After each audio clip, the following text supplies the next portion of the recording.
Bonjour à tous et bienvenue sur cette nouvelle vidéo. Donc aujourd'hui, on va faire des pronos sur la saison foot 2025-2026. Donc on va d'abord commencer par les 5 grands championnats. Ensuite, on va s'attarder sur la Ligue des Champions et on finira par la Coupe du Monde qui est le tournoi le plus important de l'année. Pour les deux dernières compétitions, je donnerai mon dernier carré, l'équipe surprise, l'équipe flop du tournoi et finalement le leader statistique selon moi. Donc sans plus tarder, on va commencer par la Bundesliga et la Ligue 1 qui seront comme souvent les championnats avec le moins de suspense.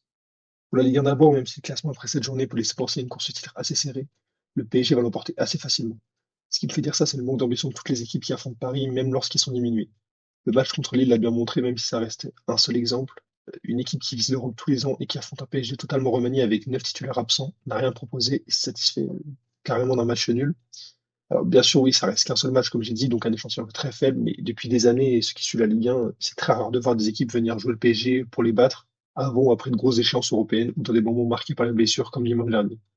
L'OM reste la seule équipe qui l'a fait, notamment la dernière fois au Classico où ils ont gagné, et reste également le seul candidat potentiel capable de renverser Paris, mais il risque de laisser plus de points en route que le PSG avec leur retour en Ligue des Champions et du coup des matchs de plus à gérer dont ils ont été moins habitués des dernières années.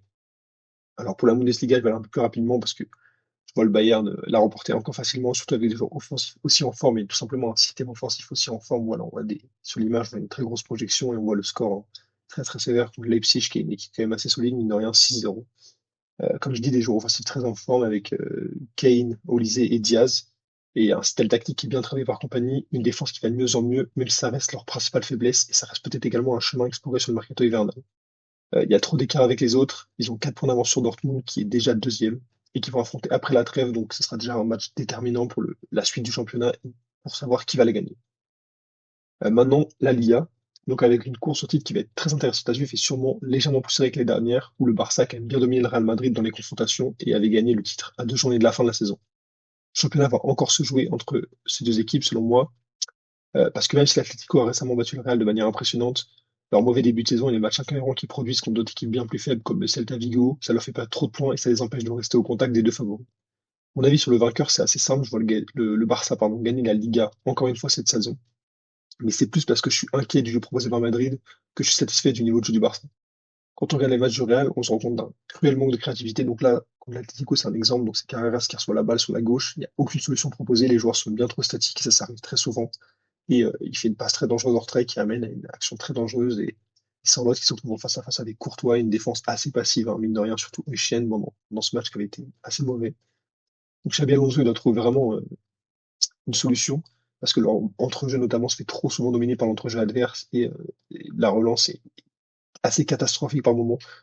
Ils ont été dominés de bout en bout, surtout en deuxième mi-temps pour l'Atlético, et ça c'est pas normal pour une équipe comme le Real, alors qu'ils menaient 2-1 et qu'ils avaient un peu repris le match en main en première mi-temps. Le Barça non plus ne me rassure pas énormément, surtout la défense dans sa globalité, mais je pense qu'ils arriveront à faire la différence pendant les classicos et ils arriveront à creuser un léger écart qui leur sera suffisant pour remporter le titre. Maintenant, pour la Serie A, donc c'est le championnat que je suis le moins, et mon avis est pas assez précis, mais avec des quelques matchs et les longs résumés que j'ai pu voir également pour rattraper, je pense que l'AC Milan va remporter le championnat. Les Napoli sont très impressionnants, surtout lorsqu'ils ont le ballon dans la moitié de terrain adverse et qui se projettent offensivement avec un milieu de terrain et des avant-centres en assez bonne forme.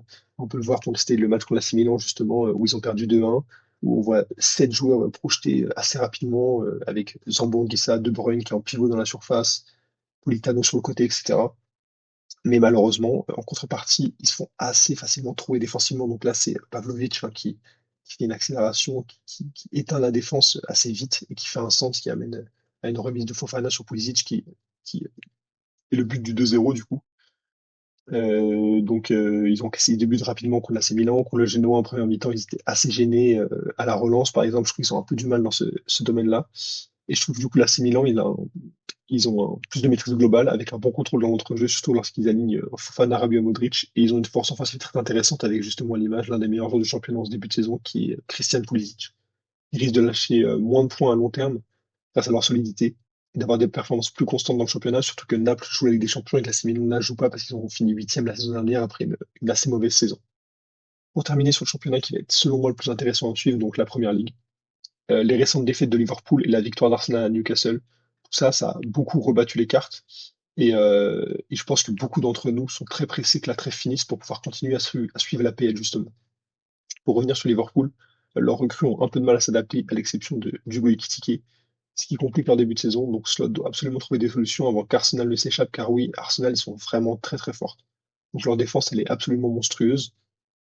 Et leur mercato, il a été super bien géré, avec Zubimendi qui démarre très bien, Eze qui joue de mieux en mieux, et Gyökeres, même s'il reste encore un peu timide, il a déjà mis quelques buts importants. Donc je les vois enfin gagner la Première Ligue cette saison et devancer Liverpool dans une course palpitante, mais je pense que ce sera malheureusement pour eux au prix d'une autre compétition.